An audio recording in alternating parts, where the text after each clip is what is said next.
Class में हम सिर्फ क्वेश्चन करेंगे, उसके बाद जो क्लासेस होगी उसमें 2-4 टॉपिक्स जो हमारे रह रहे हैं वो क्लियर करेंगे।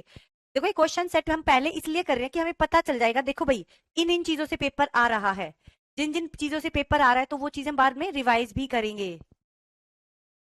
ठीक है, क्लियर है ना?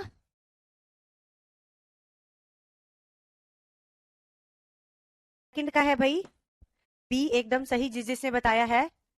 क्यों नहीं होगा? The concept of data handling, जब हम डाटा को हैंडल करते हो, डाटा स्टोर भी तो करना पड़ेगा, सारी चीजें। ठीक है, एनालाइज भी करते, कलेक्शन भी करते, स्टोरेज भी करते, रिप्रेजेंट भी करते, चारों चीजें की जाती है। तो आंसर 2 का होगा बी। देखो जब ऐसे क्वेश्चन आए ना तो आप लोगों को ज्यादा हमेशा ऑल ऑफ दीज देना है, क्योंकि चारों में कोई नेगेटिव पॉइंट नहीं है, पॉजिटिव क्वेश्चन है। देखो जब डाटा हम कलेक्ट करते हैं, डाटा हैंडलिंग का मतलब होता है पहले डाटा को कलेक्ट करा जाता है, फिर उसको एनालाइज किया जाता है, उसको रिप्रेजेंट किया जाता है, फिर लास्ट में जब हम डाटा कलेक्ट करते हैं उसको स्टोर भी रखते हैं। ठीक है, हर चीज को स्टोर जरूर रखा जाता है ताकि इन फ्यूचर ऐसी कोई चीज आए तो हम इस डाटा का प्रयोग कर सके। ठीक है, तो answer is B. Now the question number 2, इसको देखो, थोड़ा सा बड़ा क्वेश्चन है, जल्दी से।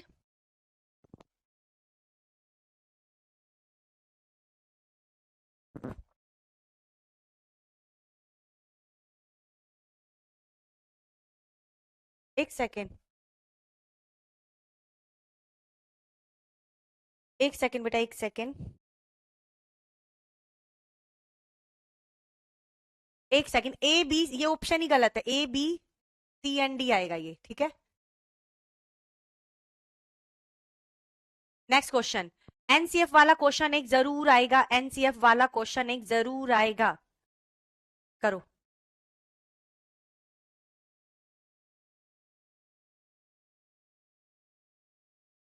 देखो एनसीएफ का क्वेश्चन एक जरूर आना है, एक हिंदी में आएगा, एक इंग्लिश में आएगा, मैथ में आएगा, साइंस में आएगा, सब में, यानी कि 5 सब्जेक्ट है तो पांचों में एक एक क्वेश्चन आएगा, तो इंपोर्टेंट मार्क कर लीजिए एनसीएफ को। According to NCF 2005, technology can aid the process of mathematical exploration and can help engage students. देखो भाई, जो बच्चे इसमें कंफ्यूज हो रहे हैं ना, मैं आपको एक बात बता देती हूँ, ये चारों ऑप्शन सही है पर अब इसमें ऑप्शन दे नहीं रखा, ए और बी सी दे रखा, डी दे ही नहीं रखा। वैसे डी भी सही है, अगर डी भी इसमें होता तो भी यही आंसर होता, ए बी सी है तो भी यही आंसर है, तो ये बात ध्यान रखिएगा। स्टोरेज ऑफ डाटा भी होता है डाटा कलेक्शन में। नेक्स्ट, अब क्या होता है, use of calculator should be allowed in all the school examination. क्या बोला गया कि जो टेक्नोलॉजी होती है उससे इसमें एक्सप्लोरेशन में और बच्चों को एंगेज करने में हेल्प मिलती है। पॉजिटिव स्टेटमेंट है तो पॉजिटिव आंसर देना पड़ेगा। कैलकुलेटर के यूज पर बल दे दिया, गलत, एक चीज पर focus. Paper pencil algorithm should be abolish, यानी पेपर पेंसिल को बैन कर दो, क्यों भाई कर दें। Technology can be use to facilitate the teaching learning of abstract concept in mathematics.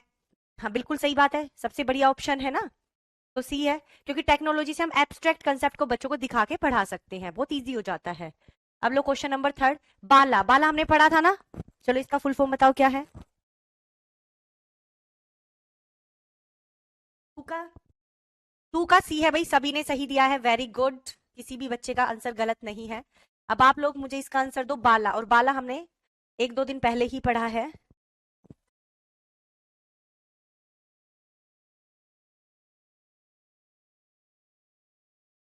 Question number 3 का बी आ रहा है, बिल्डिंग एज लर्निंग एड, बिल्कुल सही। देखो बाला का फुल फॉर्म होता है बिल्डिंग एज लर्निंग एड, इसका मतलब होता है बिल्डिंग को एड बना के, ऐसा लर्निंग एड बनाओ, बहुत सारी पेंटिंग छाप दो, दीवारों पे कुछ कुछ, सीढ़ियों पे कुछ कुछ लिखो, हर जगह कुछ ऐसा बनाओ कि बच्चा देखकर ही बिल्डिंग से बहुत कुछ सीख जाए। बिल्डिंग ऐसी होनी चाहिए। Recognition of pattern and their completion is an essential part of mathematical curriculum at primary level. Positive statement है, पॉजिटिव आंसर देना। चलो पॉजिटिव आंसर क्या होता है ये आप लोगों को पता होना चाहिए।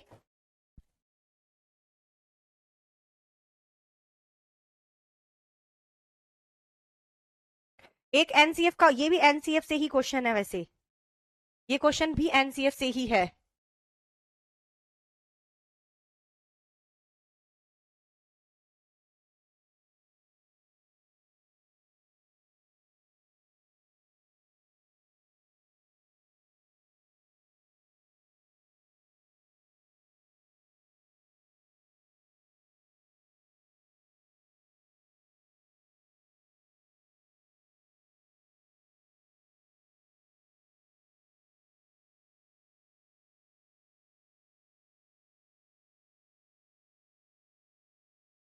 क्वेश्चन 4 का डी आ रहा है, वेरी गुड। चलो पैटर्न को पहचानना और उनको पूर्ण करना प्राथमिक स्तर पर गणित पाठ्यक्रम का एक अनिवार्य भाग है। ठीक है। Develop creativity and artistic attribute in student, छात्रों में सृजनात्मकता और कला कौशल की विशेषता को विकसित करना। आगे देखते हैं। छात्रों को उच्च गणित में भाग लेने के लिए तैयार करना। ठीक है। देखो, छात्रों को गणितीय पहेलियां हल करने में सहायता करना। चौथा, छात्रों में रचनात्मकता को प्रोत्साहित करना तथा संख्या संक्रिया के गुणों को समझने में सहायता करना। देखो, जो मैथ करते हैं, मैथ जो हम करते हैं ना, उसमें क्या होता है, देखो सब बहुत सारे बच्चों ने सही आंसर दिया वैसे, पर किसी किसी ने ए भी दिया है। देखो एक बात सुनो, ये दो आंसर बिल्कुल सही है, सारे आंसर पॉजिटिव हैं, कोई नेगेटिव नहीं है। प्रिपेयर स्टूडेंट, बच्चों को बस हमें क्या करना है, प्रिपेयर करना है आगे हायर जो मैथ पढ़ाने है उसके लिए। नहीं, ये जो हम पजल्स वगैरह पढ़ाते हैं ना, बच्चों को क्रिएटिव तरीके से मैथ पढ़ाते हैं ताकि बच्चों को मैथ्स की समझ भी हो जाए और क्रिएटिविटी भी डेवलप हो। तो प्रमोट, देखो एक डेवलप होता है, एक प्रमोट, बच्चों में क्रिएटिविटी को प्रमोट करते हैं पजल्स वगैरह among student and help them to understand the properties of number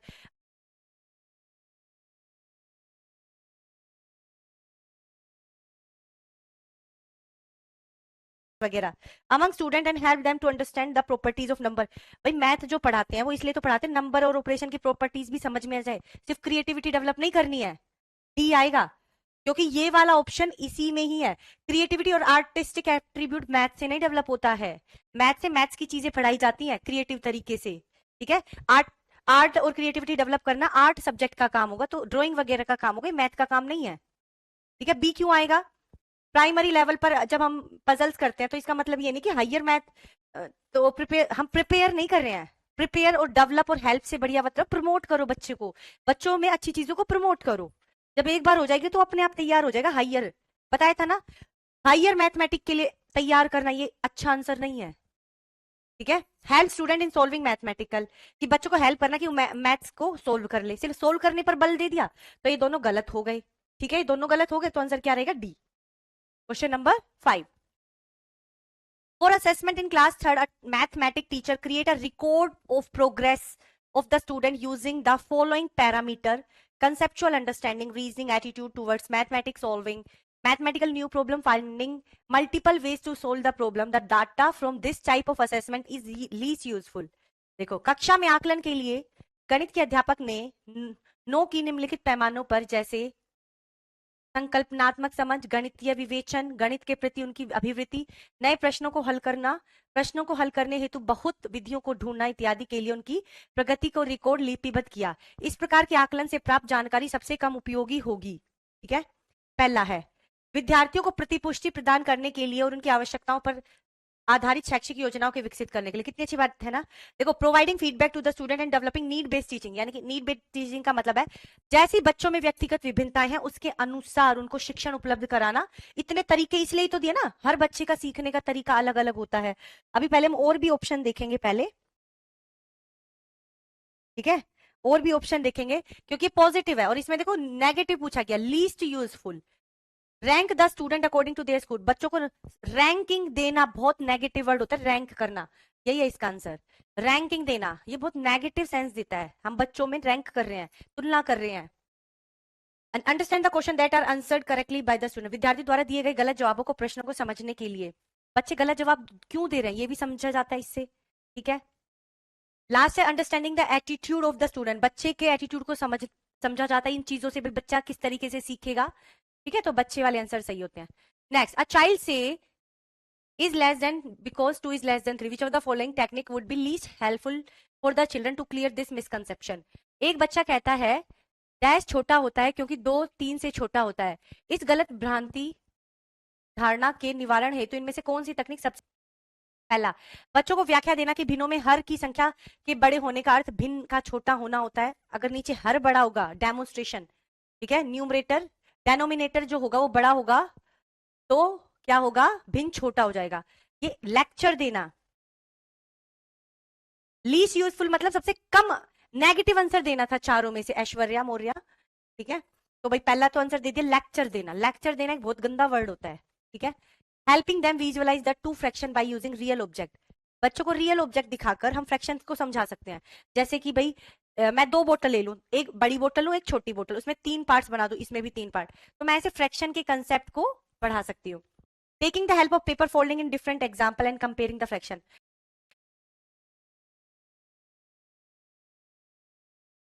folding से बच्चों को कंपेयर करके अलग अलग एग्जाम्पल से हम समझा सकते हैं। Giving the pictorial presentation of the two fraction, दोनों भिन्नों का पिक्चरात्मक निरूपण देना, ये भी ठीक है। तो लेक्चर देना सबसे कम होगा, बच्चे लेक्चर लेना पसंद नहीं करते, ठीक है। ओके, नाउ नेक्स्ट क्वेश्चन है, what is the meaning of the word heurisko? Heurisko एक ह्यूरिस्टिक मेथड है। ह्यूरिस्को शब्द बताओ कहां से लिया गया है?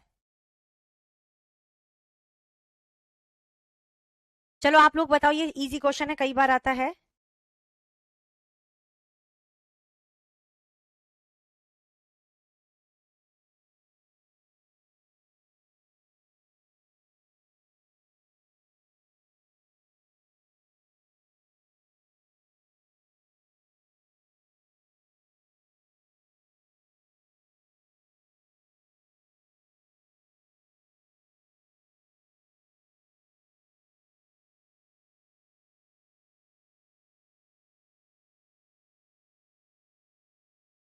सेवन का डी आ रहा है, अच्छा। To discover, very good. जो ह्यूरिस्टिक ह्यूरिस्टिक मेथड पढ़ा है ना, ह्यूरिस्टिक मेथड, ठीक है, ये एडवर्ड आर्मस्ट्रॉन्ग ने दिया, गिवन बाय एडवर्ड आर्मस्ट्रॉन्ग। इन्होंने बोला है ह्यूरिस्टिक, ह्यूरिस्टिक शब्द ग्रीक शब्द है जो ह्यूरिस्को से लिया गया है, जिसका अर्थ है to discover.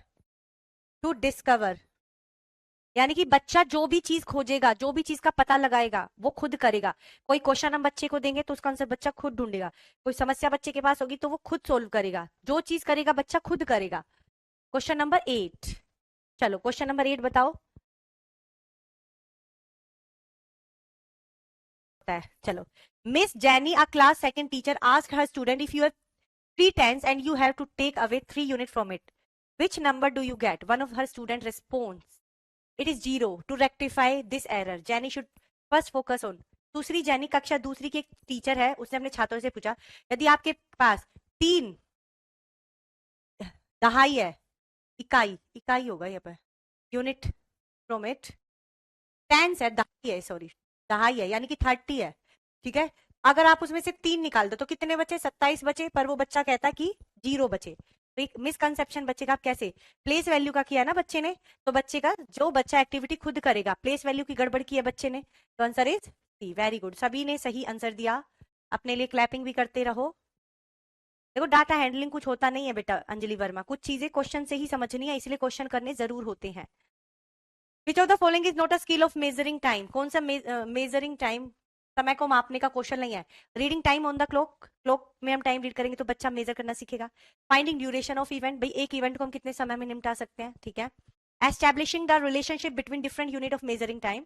Estimation of position of star, रात के समय तारों की पोजीशंस को देखना, इससे कुछ नहीं पता होगा, तो आंसर इज डी। थोड़ा फास्ट चलते हैं। क्वेश्चन नंबर 10, मैनिपुलेटिव्स और model static picture, written symbol, spoken and written language, real world situation और context are 5 ways to represent। देखो ये क्या चीजें को रिप्रेजेंट कर रहा है? हस्त कौशल सामग्री, प्रतिमा, चित्र, लिखित संकेत, मौखिक और लिखित भाषा, वास्तविक संसार की स्थितियां या संदर्भ, ऐसे 5 तरीके हैं जो प्रदर्शित करते हैं। देखो ये किस चीज को प्रदर्शित कर रहे हैं, सीधा सीधा देखो 10वां क्वेश्चन, कि ये जो चीजें हैं, symbol, spoken word, language, real situation, ये मैथ्स को रिप्रेजेंट कर रहा है ना, मैथ्स के आइडियाज को रिप्रेजेंट कर रहा है, मैथ्स की चीजों को अलग अलग तरीके से आइडियाज को रिप्रेजेंट कर रहा है, ठीक है। तो answer is A. Solving mathematical puzzle eight primary level, प्राथमिक स्तर पर हम बच्चों से पजल क्यों सोल्व करवाते हैं? पहला ऑप्शन है identify the brilliant student in the class, कि क्लास में कौन बच्चा होशियार है, ब्रिलियंट है, ये आइडेंटिफाई करना। ऐसे आंसर कभी नहीं देने, गलत होते हैं। प्रमोट फन, बच्चों को हमें मजे नहीं करवाने, पढ़ाना है।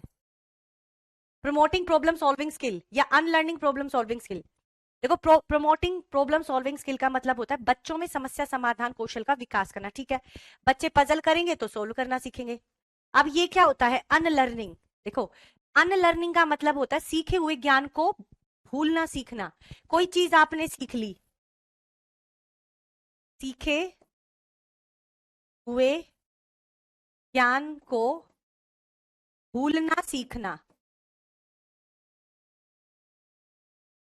भूलना सीखना, सीखे हुए ज्ञान को भूलना सीखना, यानी कि कोई ज्ञान है आपने सीख लिया, अब उसको आपको भूलना सीखना है, ठीक है, तो आंसर क्या हो जाएगा? सी। ये साइकोलॉजी का क्वेश्चन होता है। जैसे बच्चे ने गाली देना सीख लिया, तो अब चाहता है वो इस आदत को छोड़ना, गाली देना छोड़ना सीखना चाहता है, ठीक है। नेक्स्ट क्वेश्चन है 12, अकॉर्डिंग टू वैन हिले theory geometric reasoning which of the following is an example of analysis level. ये चार स्टेटमेंट है एनालिसिस लेवल, यानी कि जो दूसरा लेवल था जिसमें बच्चे को प्रॉपर्टीज पता होती है। सीमा जानते गए, Seema knows that an isosceles triangle has two equal side, two equal angle, close by three straight line. एक आइसोसेल्स ट्रायंगल में दो साइड इक्वल होती है, दो एंगल इक्वल होते हैं और तीन उससे वो पैक होता है, ठीक है। Seema identify a shape as triangle. Seema एक त्रिभुज के रूप में एक आकृति की पहचान करती है जो तीन सीधी रेखाओं से बंद है। ये तो हो गया भाई विजुअलाइजेशन, यानी कि प्रॉपर्टीज के आधार पर उसने ट्रायंगल को नहीं पहचाना, तीन वो है, तीन साइड्स है, बस इस आधार पर कर दिया, ठीक है। अच्छा, 10 देखो उसने क्या किया, एक बच्चे ने देखा तीन साइड है ट्रायंगल होगा, प्रॉपर्टीज के आधार पर उसको नहीं पहचाना, तो ये तो होगा विजुअलाइजेशन, ठीक है। अब नेक्स्ट देखो इसमें क्या होगा, अगला Seema knows that isosceles triangle is symmetry so its base angle must be equal. Isosceles triangle symmetry होता है दो साइड से, तो उसके क्या होगा, उसके बेस जो एंगल है वो भी इक्वल होंगे, तो ये तो हो गया कौन सा, थर्ड, रिलेशनल लेवल, रिलेशनशिप शनशिप लेवल। तीसरा, Seema recognise that all isosceles triangle are triangle but not all triangles are isosceles triangle, तो ये भी रिलेशनशिप लेवल हो गया। देखो ये वाला रिलेशनशिप नहीं होगा, फोर्थ होगा डिडक्टिव, ये डिडक्टिव हो जाएगा, वो प्रूव कर रहा है कि आइसोसेल्स ट्रायंगल सिमेट्री होता है तो उसके बेस एंगल भी इक्वल होंगे।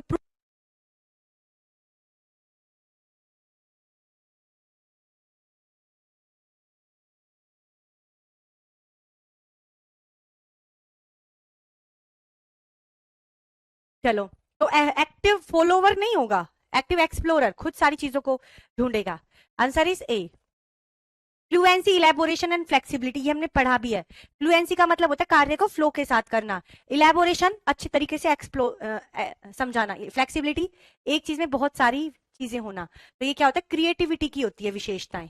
Next, inclusion of student with orthopaedic challenges require. Orthopaedic challenge required वो होता है जिसको फिजिकली दिक्कत होती है, फिजिकली दिक्कत हो, जैसे किसी को चलने में दिक्कत हो, इंफ्रास्ट्रक्चर थोड़ा सा सुधारा जाएगा ना। 13 का 14 का बताओ चलो, इसका आंसर क्या होगा?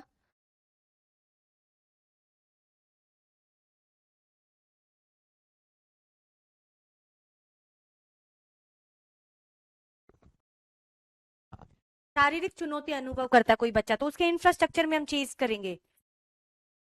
स्टैंडर्डाइज करिकुलम का मतलब होता है वो करिकुलम जो बिल्कुल फिक्स होता है सबके लिए। रिजिड एटीट्यूड ऑफ अथॉरिटी का मतलब होता है जिसमें एटीट्यूड सिर्फ अपने अकॉर्डिंग अथॉरिटी करती है, दूसरे बच्चों को नहीं देखती। प्लेसमेंट इन प्ले स्कूल, अगर कोई बच्चे में फिजिकली डिसेबल्ड है तो उसको दूसरे स्कूल भेज दो, ऐसे आंसर तो कभी नहीं देने कि बच्चे को दूसरे स्कूल में भेजो। Rigid attitude negative. Standard curriculum का मतलब है तो फिक्स रहेगा, हम चेंज नहीं करेंगे, और करिकुलम फ्लेक्सिबल होना चाहिए, रिजिड नहीं होना चाहिए, स्टैंडर्ड नहीं होना चाहिए। अगर कोई बच्चे में शारीरिक चुनौती है तो हम स्कूल की चीजों को बदलेंगे, फिर भी एक बच्चे को नहीं बदलेंगे। Dyslexia is generally categorise as, dyslexia जो होता है वो किस प्रकार क्या है, स्पेक्ट्रम ऑफ लर्निंग डिसऑर्डर। बताओ, ये क्वेश्चन बहुत अच्छा है। डिसलेक्सिया एक लर्निंग डिसेबिलिटी है, पहली बात तो लर्निंग डिसऑर्डर है, ये बात हम पढ़ चुके हैं। डिसलेक्सिया रीडिंग डिसऑर्डर है, ये एक न्यूरोलॉजिकल डिसऑर्डर है, न्यूरोलॉजिकल डिसऑर्डर है ये, ठीक है। Dash is not a principle of inclusive teaching, कौन सा इंक्लूसिव टीचिंग का प्रिंसिपल नहीं है? इंक्लूसिव एजुकेशन एक ऐसी एजुकेशन होती है जिसमें सभी प्रकार के बच्चे एक साथ पढ़ेंगे, चाहे वो स्पेशल हो चाहे नॉर्मल हो, एक साथ एक छत के नीचे पढ़ेंगे। तो पहला इक्विटी, समता, ठीक है। सीग्रेशन एंड लेबलिंग, कि उनको अलग से पढ़ाएंगे और उनको भाई लेबल कर देंगे कि ये बच्चे नालायक हैं या ये बच्चे भाई फिजिकली हैंडीकैप, इनको अलग लेबलिंग कर देंगे, ऐसा काम हमें कभी नहीं करना है, ठीक है। सिस्टमेटिक एडेप्टेशन टू डाइवर्सिटी, यानी कि हर बच्चे में जो विभिन्नताएं हैं उनको एक्सेप्ट करो और फिर उनको शिक्षण दो। एक्सेप्टेंस ऑफ इंडिविजुअल डिफरेंसेस, व्यक्तिगत विभिन्नताओं को अपनाना, ठीक है। तो सेकंड नहीं होगा इसका आंसर। नेक्स्ट 18 क्वेश्चन, नेक्स्ट बताओ। When student learn a behavior through observation, जब बच्चा कोई भी व्यवहार ऑब्जर्वेशन से सीखता है, the first step to that process is that they must, जब एक छात्र व्यवहार को अवलोकन द्वारा सीखता है, अवलोकन द्वारा, लर्निंग थ्रू ऑब्जर्वेशन, ये सोशल लर्निंग थ्योरी का एक क्वेश्चन, सोशल लर्निंग थ्योरी जो आप उसमें पढ़ोगे सीडीपी में, किसने दी है? सामाजिक अधिगम, एल्बर्ट बंडूरा ने, एल्बर्ट बंडूरा ने, कनाडा के थे भाई। इन्होंने बोला था बच्चा समाज को देखकर सीखता है, जो वो देखेगा वही बच्चा सीखेगा। तो remember the action of the model, ठीक है। द फर्स्ट स्टेप क्या होगा? 4 स्टेप थे उसके, कौन बच्चा बताएगा?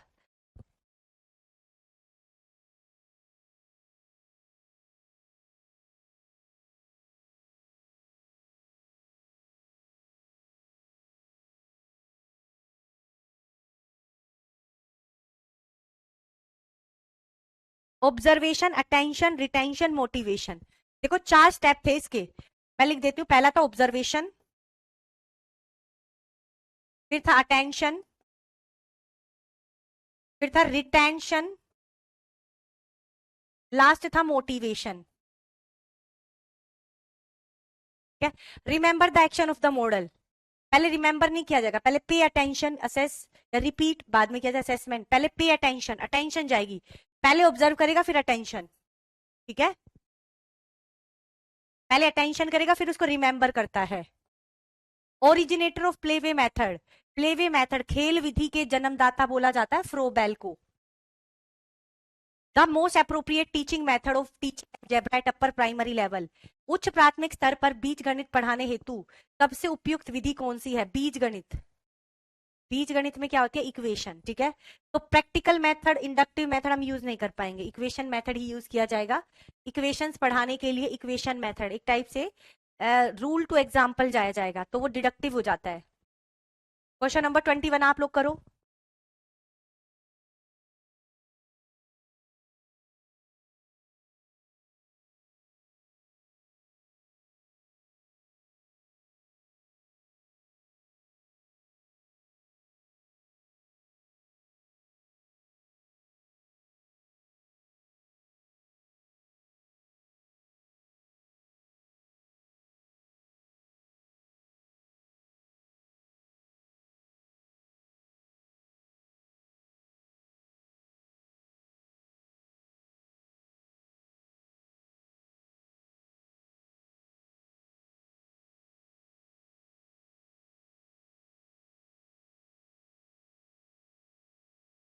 ट्वेंटी वन का है बी, निम्नलिखित में से कौन सा गणित में अर्थपूर्ण ज्ञान प्राप्ति का सिद्धांत नहीं? Principle of utility, roting exercise. Roting, रटने का एक अच्छा सिद्धांत नहीं है, ये नेगेटिव होता है, रटना, रिमेंबर, क्रैमिंग। 20 का देखो, इक्वेशंस को हम प्लेवे मेथड से नहीं पढ़ा सकते, पहली बात तो ये बात ध्यान रखना, इक्वेशंस को हम प्लेवे मेथड से नहीं पढ़ा सकते, ठीक है। कुछ चीजें प्लेवे मेथड से नहीं पढ़ाई जा सकती, कुछ चीजें, इक्वेशन है, अपर प्राइमरी लेवल पे स्टार्ट होगा तो वहां प्लेवे मेथड यूज नहीं होगा, ठीक है। चलो नेक्स्ट क्वेश्चन है, क्वेश्चन नंबर 22। आप लोग अब मुझे इसका आंसर दोगे अच्छे से।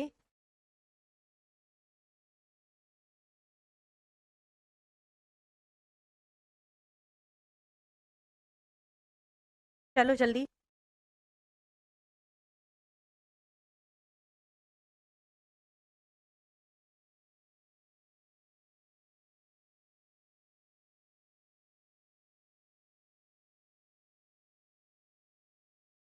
क्वेश्चन नंबर, गणित का तृतीय नियम पढ़ाने के लिए सबसे उपयुक्त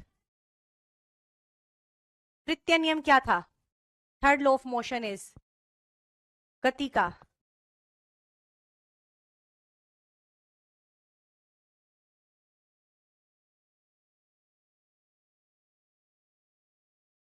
देखो तृतीय नियम में होगा जो भी है, थर्ड लॉ ऑफ मोशन,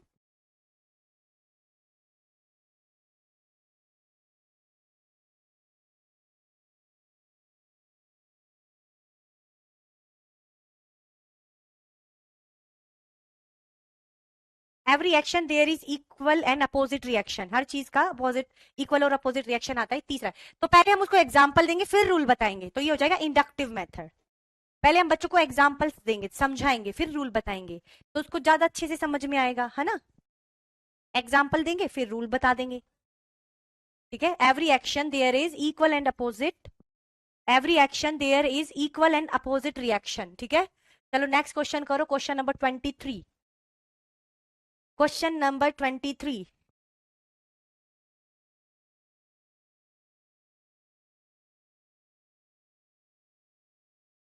जल्दी बताओ।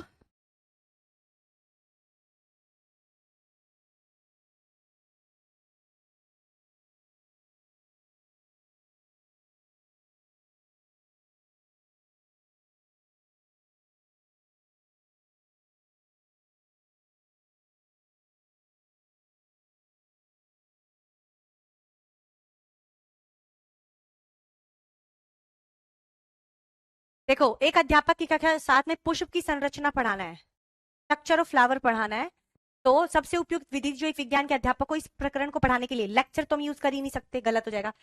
प्रॉब्लम सॉल्विंग हम इसलिए नहीं कर सकते क्योंकि ये प्रॉब्लम नहीं है। ठीक है, फिर डेमोन्स्ट्रेशन, भाई हम है ना जो फ्लावर को बच्चे के सामने डेमोन्स्ट्रेट करके पढ़ा सकते हैं, तो ये इसमें आएगा डेमोन्स्ट्रेशन मेथड। ठीक है, क्वेश्चन नंबर 24 आप जल्दी से करिए।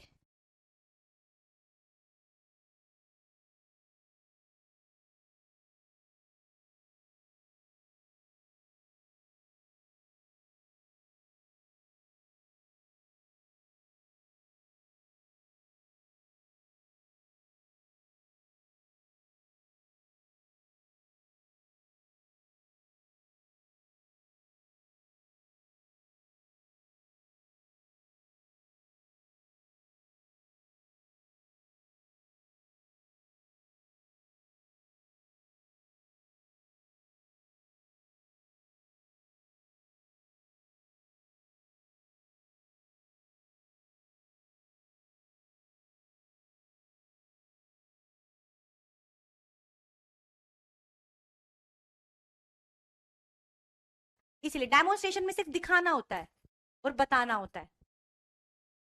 बीज अंकुरण का संकल्पना को सर्वश्रेष्ठ ढंग से पढ़ाया जा सकता है।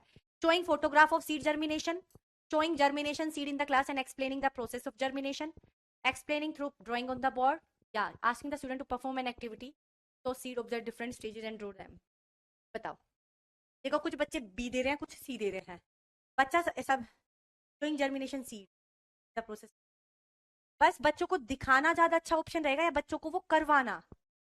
पहले बच्चों को दिखाओगे, इसमें सिर्फ दिखाना है और टीचर बताएगा। इसमें क्या होगा, और देखो इसमें एक्सप्लेन कर देगा टीचर, दिखा के एक्सप्लेन कर देगा, नेगेटिव सेंस दे रहा है। डी में बच्चा खुद ऑब्जर्व करेगा, खुद से चीजों को देखेगा, तो उसका जो ज्ञान होगा वो लाइफ टाइम के लिए कितना अच्छा हो जाएगा। तो आंसर आएगा डी, जिसमें बच्चा चीजों को खुद कर रहा है, बच्चा ऑब्जर्व कर रहा है, बच्चा हैंड ऑन एक्सपीरियंस ले रहा है, बच्चा एक्टिविटी कर रहा है, आंसर पे जाना है।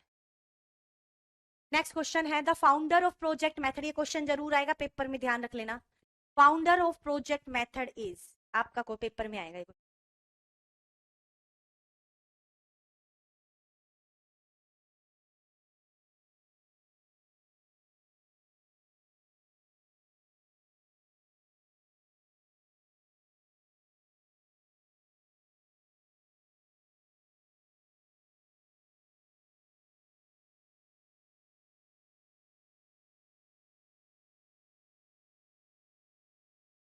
फाउंडर ऑफ प्रोजेक्ट मेथड एक ऐसा मेथड है जिसपे सर्वे करते हैं।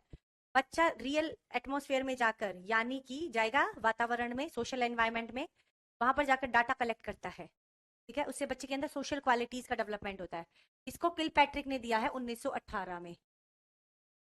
ठीक है, और बोला है the project is a whole hearted purposeful activity preceding in a social environment. ठीक है, क्वेश्चन जरूर आता है कई बार, ये डेफिनेशन की लिख देंगे और पूछेंगे डेफिनेशन किसने दी है। क्या ये क्वेश्चन एक जरूर आएगा। नेक्स्ट क्वेश्चन,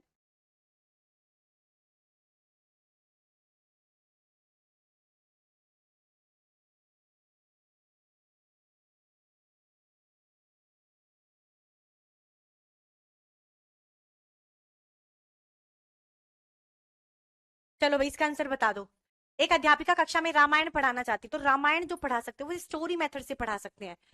ठीक है, रामायण को हम सिर्फ और सिर्फ स्टोरी मेथड से पढ़ा सकते हैं। नेक्स्ट क्वेश्चन करो, क्वेश्चन नंबर नेक्स्ट जल्दी से। भिन्नों का योग पढ़ाते समय अध्यापक ने पाया कि सभी विद्यार्थी निम्नलिखित त्रुटि करते हैं। उन्होंने ये जोड़ दिया है, एलसीएम नहीं निकाला। तो इस परिस्थिति में सबसे बढ़िया रेमेडियल वर्क कौन सा होगा? Help the children to understand the magnitude of each fraction. भाई ईच फ्रैक्शन, हर फ्रैक्शन नहीं समझाया सकता। फ्रैक्शन एक बार समझा दो बच्चा और क्वेश्चन कर सकता है, पर हर फ्रैक्शन नहीं समझाया जा सकता। Help the children to understand the concept of LCM. ठीक है, बच्चे ने एलसीएम में दिक्कत करी है तो पहले एलसीएम ही समझाओ। आंसर तो बी होगा। Ask the children to practice of the same type of question. भाई बच्चा सेम टाइप ऑफ क्वेश्चन तो जब प्रैक्टिस करेगा, जब उसको पहला समझ में आएगा, प्रैक्टिस तो वो तब करेगा ना। No intervention is needed because she will understand as she grow, he और शी ग्रो।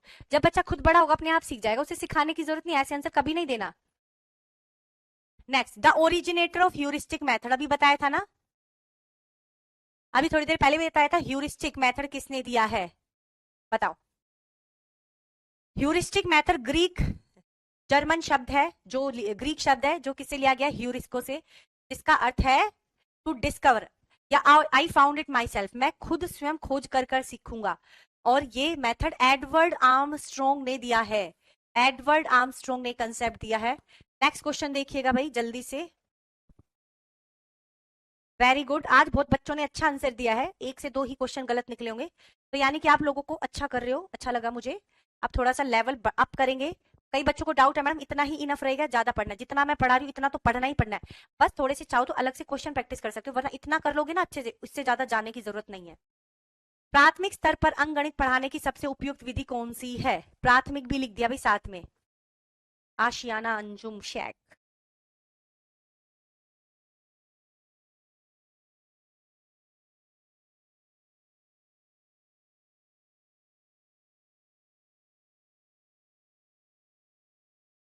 प्लेवे, अर्थमेटिक, प्राथमिक लेवल लिख दिया ना।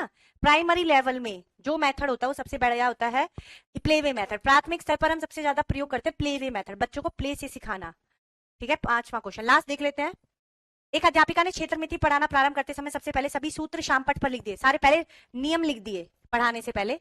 इससे पता लगता है कि वो कौन सा मेथड का अनुसरण कर रही है। बताओ, पहले रूल टू एग्जाम्पल जाएगी ना, तो टीचर ने क्या किया, पहले बच्चों को नियम लिख दिए और फिर उससे प्रैक्टिस करवाएगा। तो ये क्या, कौन सा मेथड है? डिडक्टिव। रूल टू एग्जाम्पल तो डिडक्टिव हो गया, एग्जाम्पल टू रूल इंडक्टिव हो गया। क्वेश्चन नंबर 5 बोला भाई एक बच्चे ने, वो भी देख लेते हैं कौन सा है क्वेश्चन नंबर 5।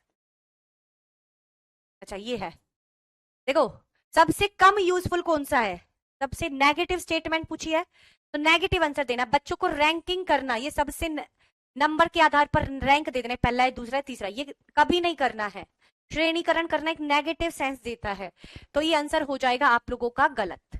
ठीक है, रैंकिंग करना एक नेगेटिव ऑप्शन होता है। और कोई है तो पूछ लो भाई। एक बच्चे ने 16वां भी बोला है, वो भी देख लेती हूँ। 16वां क्वेश्चन बहुत अच्छा। सिद्धि भाई इसमें कोई दिक्कत नहीं है, डिसलेक्सिया एक लर्निंग डिसऑर्डर है। लर्निंग डिसऑर्डर लिख लो चाहे लर्निंग डिसएबिलिटी लिख लो, सेम बात है। और देखो मेंटल रिटार्डेशन तो है, मेंटल रिटार्डेशन आईक्यू के आधार पर होता है। जिसका आईक्यू 70 से कम होता है वो मेंटली रिटार्डेड होता है। Psycho social disorder, psycho social disorder होता है जिसको सोशल होने में दिक्कत होती है, वो है नहीं है। तो डिसेबिलिटी, कॉमन मोटर डिसेबिलिटी होती है डिस्प्रैक्सिया। ठीक है, तो एक लर्निंग डिसऑर्डर कहलाता है। अब हम नेक्स्ट क्लास में मिलते हैं, बाय, टेक केयर।